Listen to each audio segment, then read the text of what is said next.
कहते हैं अगर बुद्धि हो उससे क्या नहीं किया जा सकता है, सिर्फ अकल होना चाहिए। पैसे तो हाथ का मैल है। इसी बात पे कहानी सुनाती हूँ, सुनिएगा। बहुत ये है, ज्ञानवर्धक है। किसी गांव में एक बली नाम का इंसान रहता था। वो लकड़हारा था।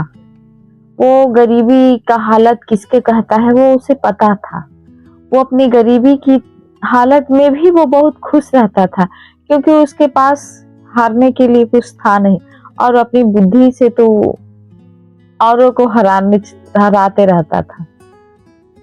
लेकिन वो इंसान सच्चा था। तो इसी बात हुआ कि एक दिन उसकी पत्नी बोली कि पता है जी, उनकी पत्नी गर्भवती थी, जो कुछ ही दिन में उनका बालक आने वाला था। तो वो दोनों खुशी खुशी अपना रहते थे। जो भी नीमक रोटी मिलता था उसको खा के वो अपना जीवन व्यतीत करते थे। एक दिन उनकी पत्नी ने कहा कि जी पता है मुझे ना हलवा खाने का मन है। तो उसने कहा कि हलवा खाने का मन है तो खा लो। तो बोला हलवा खाने का तो मन है, लेकिन ना तो घर में बेसन है, ना तो गुड़ है, ना तो घी है। आखिर ये हलवा हम खाए भी तो कैसे खाए। तो बली ने कहा कि बस इतनी ही सी बात है, क्यों चिंता करती हो, मैं बाजार से सामान ला देता हूँ, तुम बना लेना। बोला सच में? बोला हाँ सच में, क्यों नहीं। बली निकल गया घर से एकदम मुस्कुराते हुए।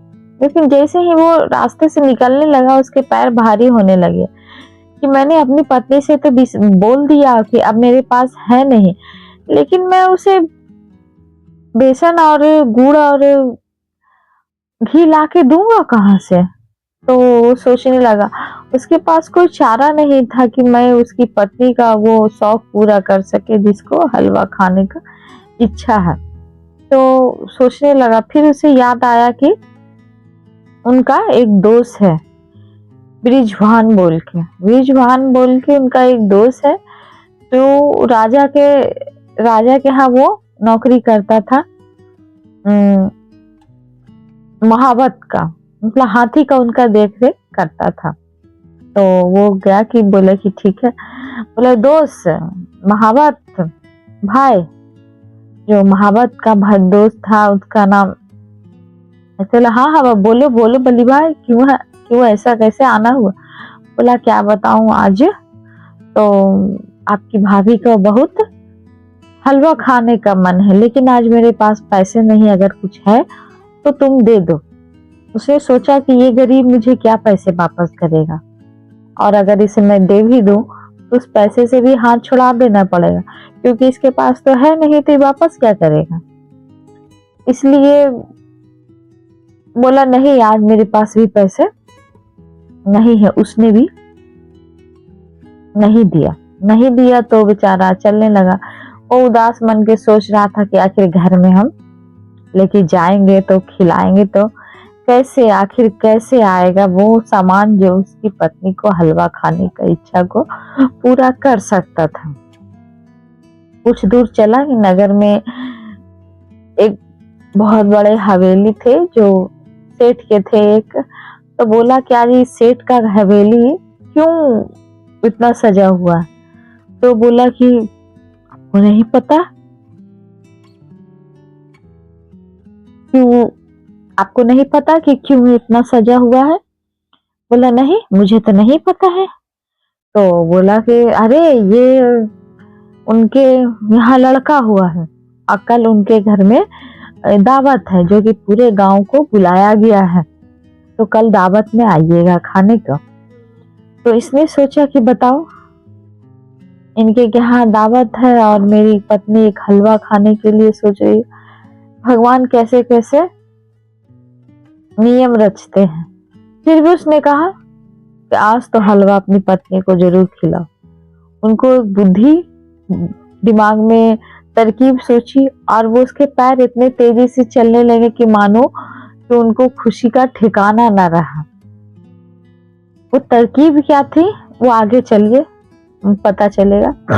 तो वो बेसन का दुकान पे गया और बोला कि मैं सेठ के यहाँ से आया हूँ और आपके यहाँ से कल उनके यहाँ, बोला आया हो तो उनके यहाँ कल भोज है, तो आपके यहाँ से बेसन का कितनी बोरियां हैं और मुझे कुछ नमूने दे दीजिए ताकि मैं उनको दिखा सकूं।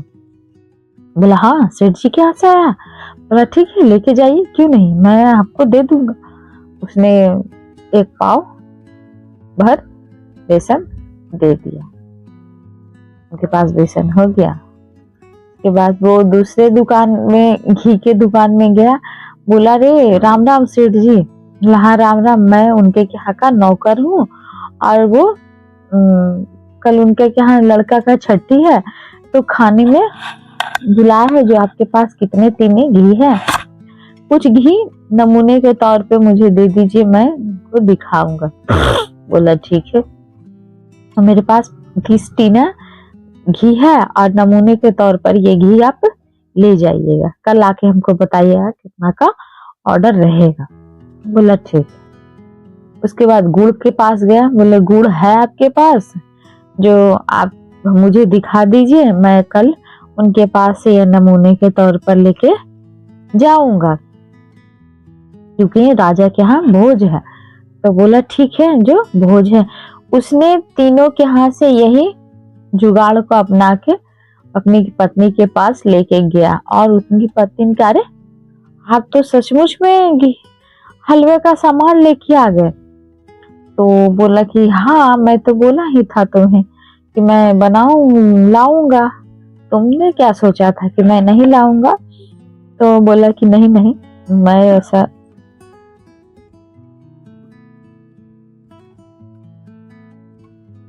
मुझे लगा कि आप नहीं ला पाइएगा। तो बोले कि नहीं लाऊंगा मैं। तो उसके बाद जब हलवा बनने लगा तो पूरे घर में उसके महक फैल गई, तो उनके फैल गई।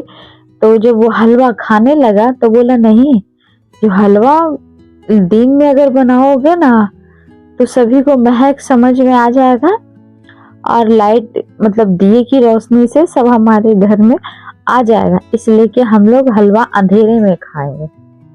तो उसकी पत्नी ने कहा, हंस के कहा कि हाँ ठीक है, अंधेरे में ही खाएंगे। उस समय वहां का जो राजा था वो अपना भेष बदल के वो हर गांव में अपने प्रजा को देखने के लिए उत्सुकता में रहता था कि मेरा प्रजा कैसा रहता है।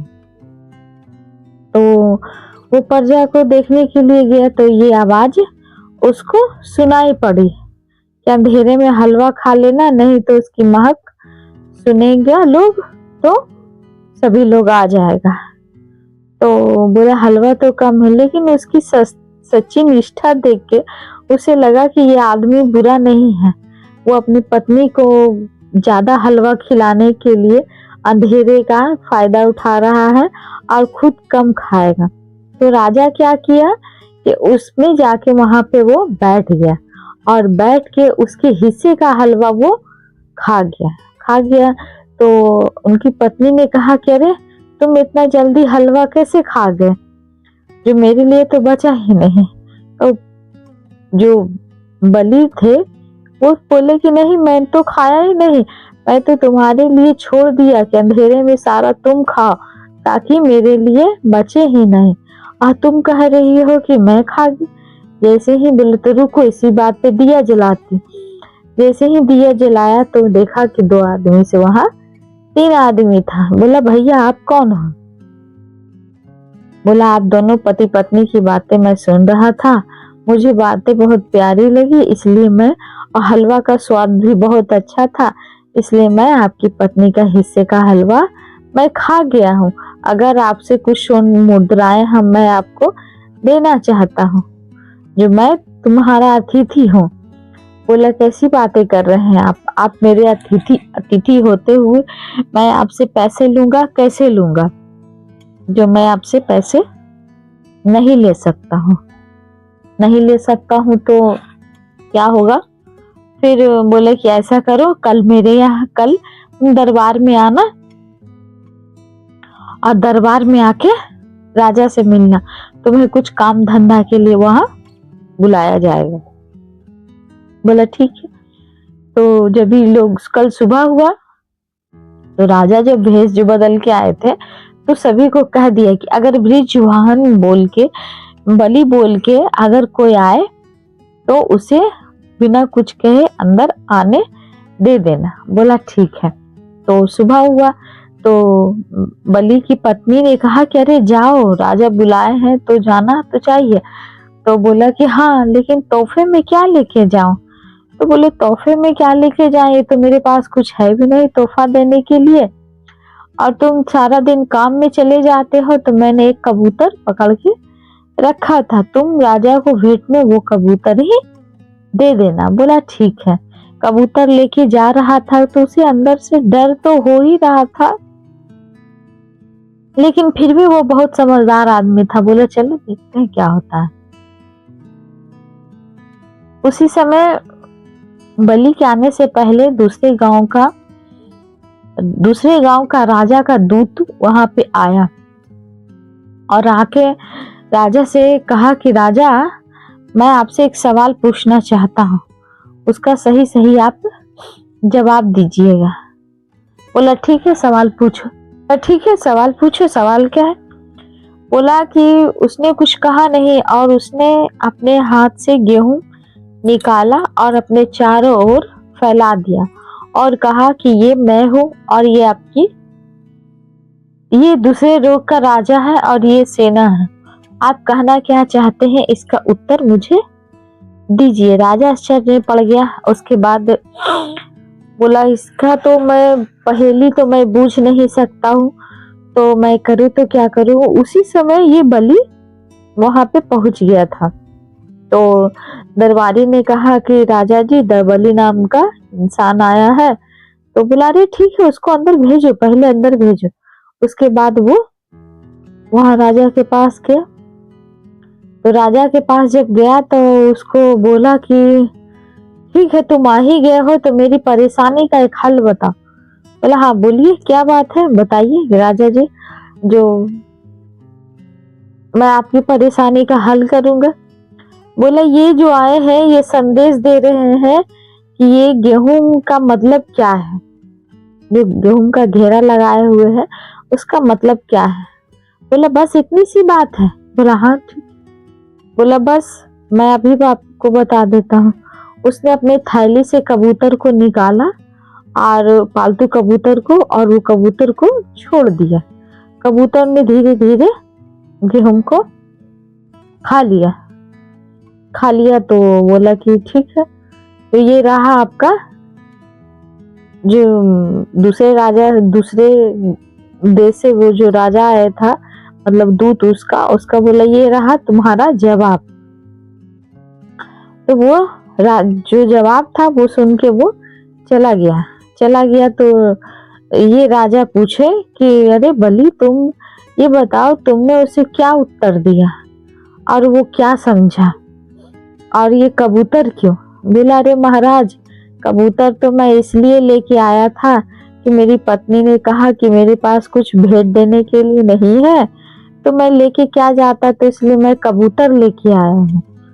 और राजा के जो दूध भेजा हुआ था उसका मतलब ये था कि वो राजा था और आपके इर्द गिर्द वो अपनी सेना को भेजकर ये पूरे राज्य को खत्म कर देना चाहता था।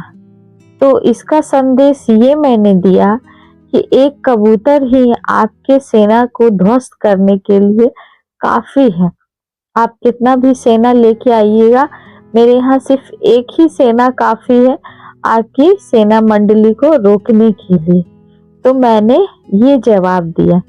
राजा बहुत प्रसन्न हुए और कहा कि आज से इस राजा की, मतलब ये बलि की जगह मेरे दरबार, मतलब मेरे महल के बगल में ही लगाना और आरामदेह बिस्तर रखना, और यही आरामियत से यहाँ रहेगा। ये तुम मेरे सहपाठी बनकर मेरे कार्यक्रम में तुम सूझबूझ का बुद्धि ज्ञान दोगे, और तुम्हें जो कुछ लगेगा मैं उसकी भरपाई करूंगा। तो कहावत तो छोटी सी है, लेकिन बुद्धि बहुत बड़ी है कि अगर मेरे पास बुद्धि है तो मैं पैसे किसी भी तरीके से कमा सकता हूँ, ईमानदारी से, बेईमानी से नहीं। तो इंसान को किसी भी तरीके से हो, लेकिन बुद्धि बहुत बड़ी चीज है। और सक्षम समन्वय बनाए रखना कि हमें कभी भी परिस्थिति में, किसी भी परिस्थिति में गलत काम के लिए नहीं जाना। तो अगर ये कहानी अच्छी लगी हो तो प्लीज कमेंट कीजिएगा।